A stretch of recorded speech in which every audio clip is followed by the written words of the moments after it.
با شما آویاکسای شهنوزه را توصیه میتیم. بلیط های ارزان و باوریناک است. حتما با واتساپشون زنگ بزنید.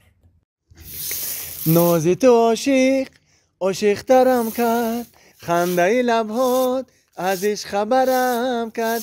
وقت نبودی دیوانه بودم، حرف دلم را نگفته بودم. وقت نبودی دیوانه بودم، حرف دلم را نگفته بودم. منیش گل میخوانی رنگ بلبل، دن دن دن دن دن دن دن دن دن دن دن دن دن.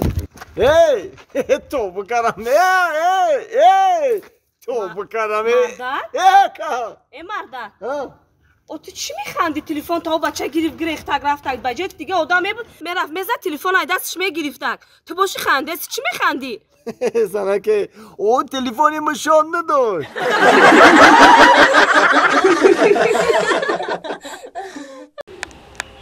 ذره زرک ذره ز جمله اره نره نه ذره ز جمله نره آمدم. ای زنک جان آمده خوش آمدی باز آمدی چی دا آمدی بگو. که زنک اینا گرفتم گفتگی و تحمس گرفتین خیر که چیکار کنم. کراسوفکی سفید معقول شیدک نشیدم. مردکه اما نگفتم کراسوفکی سفید بگی، من گفتم فوتبالکی سفید بگی. خیلی هیچ گم نداره اخی. یک خیلی سفید با گفتن مود گفتن شکلی گفتن اینا گرفته میاد. بگم خوشروه به هر حال چیه مرده؟ ایره فوتبالکه میگن جوی موده. خیلی هم میزه باید خوشروه کن مردکه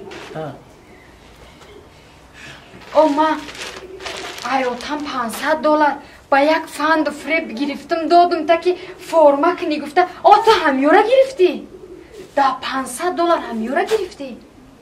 قیمت هایی آخی چه با یا تا چی خوردم گازاده خوردم با راده فلوم تمام شده خیلی $500. اینا با فوتبالکت دیگه گرفتم با خیلی گرفتم.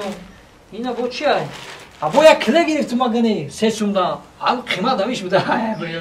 گفتی پاتینکوم ده کله بگی یک کله هم گرفتم. چه فکس نداشته چی؟ نمیخواد و چه در لباس گیری فکس نداشته تو چه نداره من که با نخواد همیورا بگیری ها. ای مردک بخشیشو نه که انتخابم نداشته. ای همی این همی کارات معلوم میشه که در همی زندگی یکم چه انتخاب کردم نمیتونسته. راست میگی زنک راست. ای کجا فهمیدی که من راست میگم؟ اگر من انتخابی درست میداشتم همین طور انتخاب میکردم.